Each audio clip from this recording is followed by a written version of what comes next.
આ તરફ સુરત મનપાની ચૂંટણીમાં ટિકિટ વહેંચણી મુદ્દે આવ્યો છે ગરમાવો। ભાજપના મોવડી મંડળમાં ઉમેદવારોની પસંદગી બાબતે પેચ ફસાયો છે। સેન્સ પ્રક્રિયામાં 2062 દાવેદારોનું લિસ્ટ પ્રદેશ સ્તરે પરત મંગાવ્યું છે। સ્થાનિક નેતાઓએ માન્યતાઓના નામને લઈને લોબિંગ કરી હોવાની રાવ છે। સનિષ્ઠ કાર્યકરોની બાદબાકી થતાં ફરિયાદ સીધી ગાંધીનગર પહોંચી। ધારાસભ્યો સંગઠન વચ્ચે જૂથવાદને કારણે આખું કોકડું ગૂંચવાયું છે।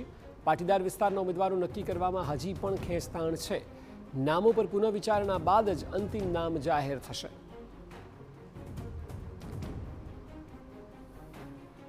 સુરત મનપાની ચૂંટણીના નામની જાહેરાત બાકી છે। સુરતમાં કેટલાક દાવેદારોના નામ લગભગ નિશ્ચિત છે। દક્ષેશ માવાણી, રાજન પટેલ, બ્રજેશ ઉનડકરને મળી શકે છે ટિકિટ। હિમાંશુ રાવજી, જીતુ કાછડ, અશોક રાંદેરીને મળી શકે છે ટિકિટ। દિનેશ પુરોહિત, હેમાલી બોધવાલા પણ કરી શકે છે ઉમેદવારી। અમિત રાજપૂત, ઋતા ખૈનીને મળી શકે છે ટિકિટ। દિનેશ જોધાણી, ડોક્ટર નરેન્દ્ર પાટીલનું નામ પણ લગભગ નિશ્ચિત માનવામાં આવે છે।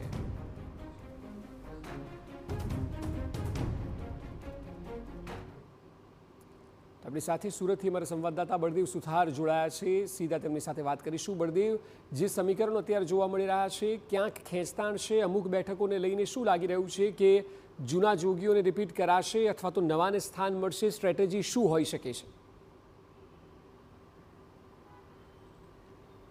અક્ષય, જે રીતે સુરત મહાનગરપાલિકાના ઇલેક્શનની અંદર 120 ઉમેદવારોની જે બેઠકના જે નામ જાહેર કરવાના છે તેને લઈને સુરત શહેર ભાજપનું જે તે ગૂંચળું છે તે ગૂંચવાયું છે। કારણ કે જે રીતે ગત રાત્રિથી સતત અલગ અલગ જે બેઠકો ચાલી રહી છે, જે મોવડી મંડળના જે સભ્યો છે અને ખાસ કરીને જે ધારાસભ્યોએ જે રજૂઆત કરી છે પોતાના વિસ્તારોની અંદર જે નામો આપવામાં આવ્યા છે તેને લઈને અનેક ચર્ચા કરવામાં આવી રહી છે। કારણ કે જે રીતે 1995થી વાત કરવામાં આવે તો કોંગ્રેસના બળવા બાદ જે રીતે ભાજપ દ્વારા એક પછી એક 15 જે છે તે મેયરની જે નિમણૂક કરવામાં આવી હતી, 1995થી લઈને એક પછી એક જે મેયર એટલે કહી શકાય કે 15 જે મેયર છે તે અત્યાર સુધી બન્યા છે।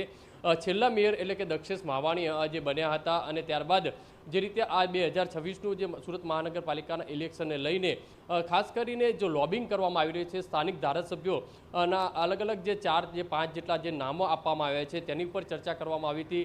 સૌથી મહત્ત્વની વસ્તુ એ છે કે સ્થાનિક જે આગેવાનો દ્વારા જે ફોર્મ ભરવામાં આવે છે, સ્થાનિક આગેવાનોની જે ભલામણ છે તે કરવામાં આવી રહી છે। જ્યારે બીજી બાજુ મોવડી મંડળ દ્વારા જે નિરીક્ષકો જે મોકલવામાં આવ્યા હતા, નિરીક્ષકો દ્વારા જે લિસ્ટ આપવામાં આવ્યું છે તેને લઈને પણ ચર્ચા કરવામાં આવી હતી। અને ત્યારબાદ છેલ્લું ગૂંચળું જે ગૂંચવાયું હતું તે હતું સ્થાનિક ધારાસભ્યોએ પોતાના જે ચાહિતા જે નામ આપ્યા છે તેને લઈને જે ભલામણો કરવામાં આવી છે તેને લઈને ચર્ચા જે કેન્દ્ર છે તે બન્યું છે। સુરતની વાત કરીએ તો 10 જેટલા જે નામ છે ચોક્કસપણે રિપીટ થઈ શકે છે, જેની અંદર જે પૂર્વ મેયર અને જે પૂર્વ ડેપ્યુટી મેયર છે, સ્ટેન્ડિંગ ચેરમેન જે દક્ષેશ માવાણી છે, જે રીતે રાજન પટેલ છે, ડૉક્ટર જે પાટીલ છે, આ 3 લોકોના નામ નિશ્ચિત જે માનવામાં આવી રહ્યા છે। અને સૌથી મોટો ચહેરો દિનેશ જોધાણી, જે રીતે આમ આદમી પાર્ટીના જે ઉમેદવારો હતા તેમને તોડી અને ભાજપની અંદર લાવવા માટેનો સૌથી મહત્ત્વનો પરિબળ જેમનું પાસું હતું તે દિનેશ જોધાણીને પણ ટિકિટ છે તે રિપીટ કરી શકાય છે। સાથે સાથે અમિત રાજપૂત, જે વિવાદોમાં ઘેરાયેલા અમિત રાજપૂત છે તેમનું પણ નામ નિશ્ચિત ગણાય છે। કારણ કે CR પાટીલ તરફથી તેમને ક્યાંક ને ક્યાંક ઇશારો છે તે આપી દેવામાં આવ્યો છે।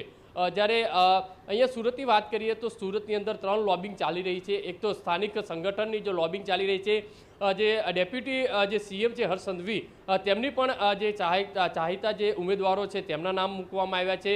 CR પાટીલના જે ચાહિતા છે તેમના નામ મૂકવામાં આવ્યા છે। સાથે સાથે સંગીતા પાટીલ છે જે છે તેમના પણ કેટલાક જે નામો મોકલવામાં આવ્યા છે। આ તમામ જે નામોને લઈને જે લોબિંગ છે તે કરવામાં આવી રહ્યું છે। અને સૌથી મહત્ત્વનું વસ્તુ એ છે કે કયું નામ છે તે કન્ફર્મ કરવું તેને લઈને અસમંજસમન જે જોવા મળી રહી છે। કારણ કે તમામ જે પાસાઓ છે પોતાની રીતે મજબૂત છે તે રજૂઆત કરી રહ્યા છે, પણ સુરતની અંદર સૌથી મહત્ત્વનું જે પાસું છે તે ધ્યાનમાં લેવામાં આવશે તે પાટીદાર ઇફેક્ટ।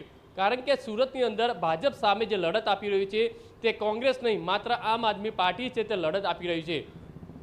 જે સૌરાષ્ટ્રવાળા જે વિસ્તારો છે, પાટીદારવાળા જે વિસ્તારો છે તેની અંદર સાવચેતીપૂર્વક જે ઉમેદવારોના નામ છે તે જાહેર કરી શકાય તે રીતની સંભાવના છે તે વાત કરવામાં આવી રહી છે। છેલ્લે જેને ઉપાધ્યક્ષ તરીકે જે પદ આપવામાં આવ્યું છે પૂર્ણેશ મોદી, તેમનું પણ જે લોબિંગ છે તે પોતાના વિસ્તારો અડાજણ છે, રાંદેર છે, ગોરાટ વિસ્તાર છે, આ તમામ વિસ્તારોની અંદર પોતાના જે ચાહિતા છે તેમના PA છે તેમની જે લોબિંગ છે તે કરવામાં આવી રહ્યું છે।